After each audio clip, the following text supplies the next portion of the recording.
We live in a world today where there are several 100 million people starving to death. They're starving to death right now. All over this country today, there is a certain demoralization. And the demoralization is that some people believe that what goes on in the White House and what goes on in the Congress reflects the will of the American people. And by assembling here today as the Rainbow Coalition and its other groups from 46 states in America, what we are saying very loud and clear is that Ronald Reagan and his billionaire friends do not represent America, but we do. In some of the largest cities in America, 50% of the kids are not graduating high school.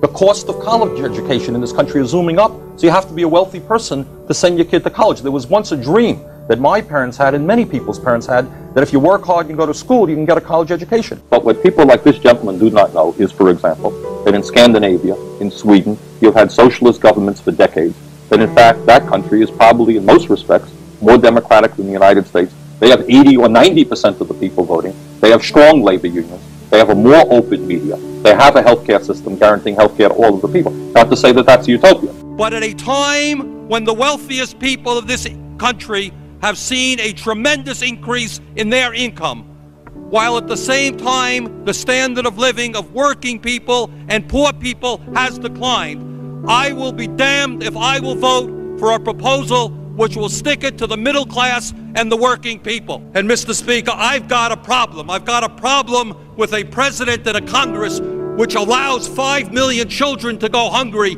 2 million people to sleep out on the streets, cities to become breeding grounds for drugs and violence.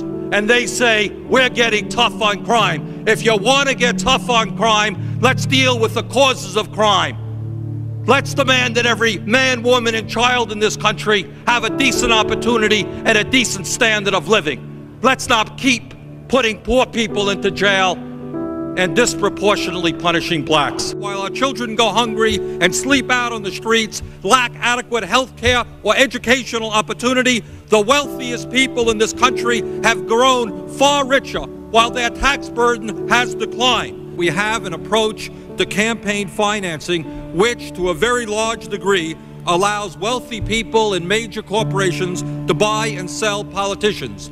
The rich get richer, the poor get poorer, and ordinary Americans are shut out of the political system. The United States today is one of 2 nations in the industrialized world that does not have a national health care system. That has to do with campaign finance reform. The United States today, the chief executive officers are seeing their salaries soar, and the gap between the rich and the poor grows wider. 10 million Americans are unemployed. That has to do with campaign finance reform. The system, by and large, is owned and controlled by big money interests, and the President of the United States and much of the Congress does the work of protecting the big corporations and the wealthy people who control the economic and political life of this nation. This country, this great country, this democracy, is evolving into an oligarchy. And an oligarchy is a country in which a few people have tremendous wealth and tremendous power and exercise that wealth and that power over all. We have seen a situation where we give huge tax breaks to the wealthy and you have 2 million people sleeping out on the street.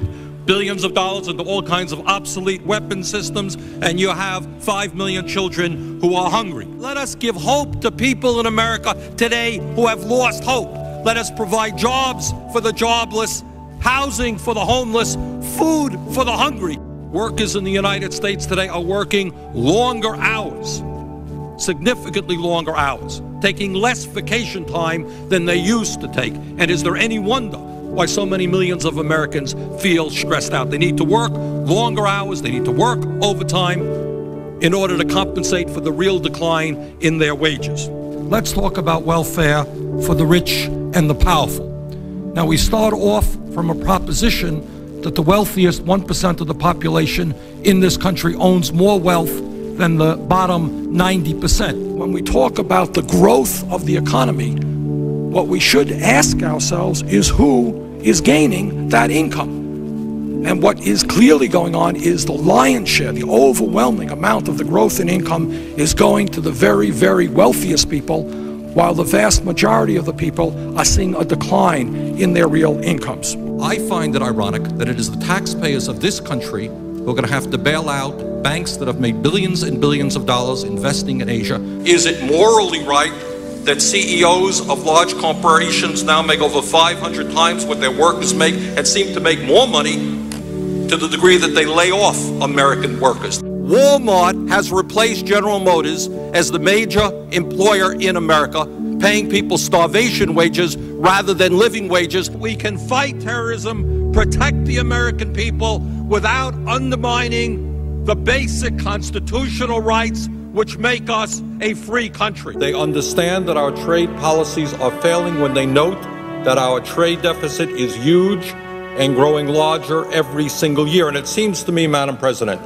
that before we go forward again in pursuit of a failing trade agenda, we might want to sit back, take a moratorium, understand why our trade policies are failing, and then put together trade agreements that work for the working people and the middle class of this country rather than just the CEOs of large multinational corporations. The wealthiest 1/10 of 1%, 1/10 of 1%, 300,000 men, women, and children now earn more income than do the bottom 150 million Americans. No matter how many children live in poverty, no matter how high the unemployment numbers are, they want more and more and more. And I say enough is enough. And you want to know why the American people are cynical about what goes on in Washington? You want to know why the Congress of the United States has an extremely low level of support or favorability? It is because the American people know they are getting ripped off. You got millions of people today who are working longer hours and their income is going down. Their wages are going down. This grotesque level of inequality is immoral.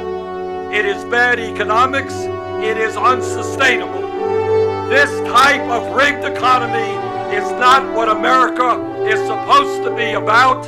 This has got to change. And as your president, together, we are going to change it. When we stand together, there is nothing that we cannot accomplish. And I pledge to you that every day I will fight for the public interest, not the corporate interest. I will not abandon any segment of American society, whether you're gay or black or Latino, poor or working class, just because it is politically expedient at a given time. So let us go forward together and let us tell the Republicans that their reactionary agenda may work for the billionaires, but not for ordinary Americans, and we are going to defeat them. Thank you all very much.